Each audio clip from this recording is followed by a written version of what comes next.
সুপ্রিয় দর্শক মন্ডলী, বারবেলা পত্রিকার নতুন আরো একটি লাইভে সবাইকে জানাই স্বাগতম।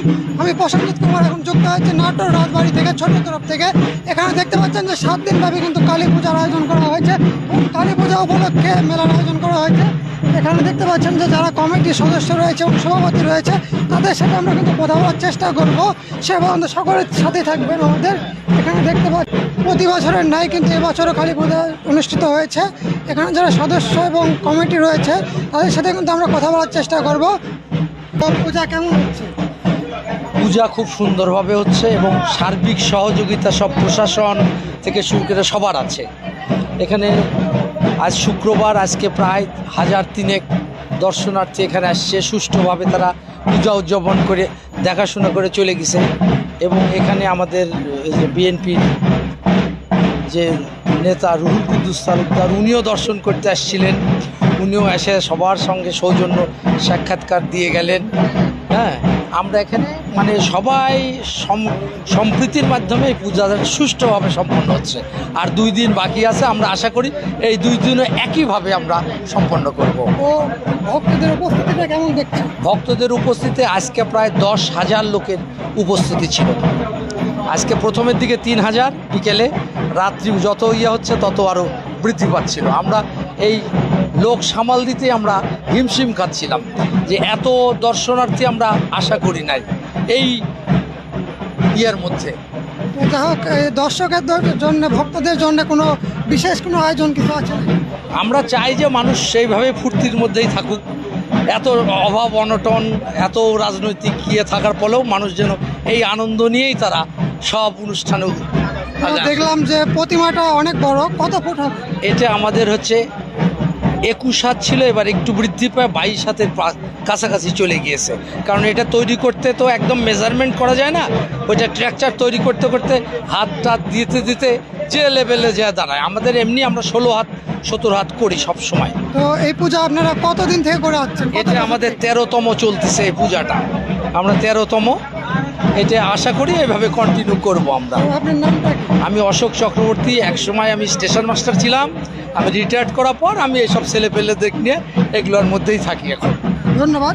তো যাই হোক, যেমনটা শুনলেন যে আমরা একজনের সাথে কথা বললাম, যেখানে কিন্তু 9টা থেকে কিন্তু আরতি শুরু হয়েছে কালী পূজার, সেটি কিন্তু আমরা দেখানোর চেষ্টা করছি লাইভের মাধ্যমে। এবং আমাদের এই লাইভটিকে কোথা থেকে দেখছেন এবং কমেন্টের মাধ্যমে জানাবেন। এবারে কিন্তু নাটোর এই নাটোর রাজবাড়িতে কিন্তু 22 হাত কিন্তু প্রতিমা তৈরি হয়েছে, সেটি কিন্তু আমরা দেখানোর চেষ্টা করছি লাইভের মাধ্যমে। ভক্ত রয়েছে তাদের সাথে কিন্তু কথা বলার চেষ্টা করবো। আপনি কেমন আছেন?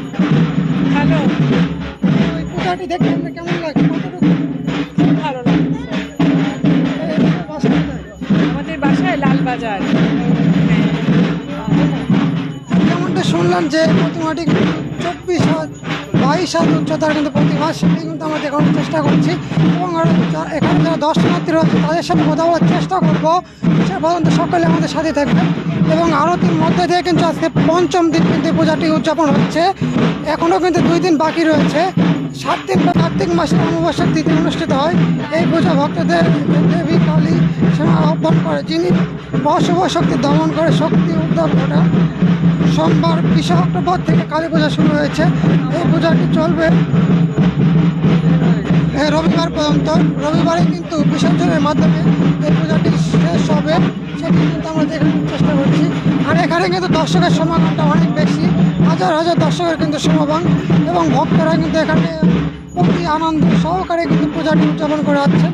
এবং এখানে যারা দর্শক রয়েছে তাদের সাথে আমরা কথা বলার চেষ্টা করবো। প্রতিমাটা দেখতে আপনার কাছে কেমন লাগছে? ভালো। তো এই প্রতিমাটি কত হাত উচ্চতা হবে? 22 হাত। আপনি কোথা থেকে এসেছেন? আমি আসছি সিংড়া থানা, কালীগঞ্জ। দর্শক, আমরা একটা ভক্তদের সাথে কথা বললাম। তিনি বললেন যে কালীগঞ্জ থেকে এখানে কিন্তু পূজা দেখতে এসেছেন। এবং এখানে কিন্তু আরও দূর দূরান্ত থেকে লোক ভক্তরা কিন্তু এখানে সমাগম ঘটেছে, সেটি কিন্তু আমরা লাইভের মাধ্যমে দেখানোর চেষ্টা করছি। নিউজ টিভি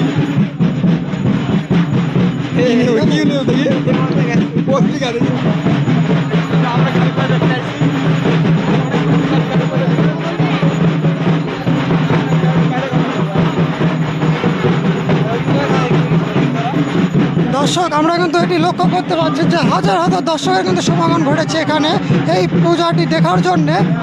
এবং প্রতি বছরের ন্যায় কিন্তু এবছরও শান্তি সুষ্ঠুভাবে কিন্তু পূজাটি উদযাপন হচ্ছে।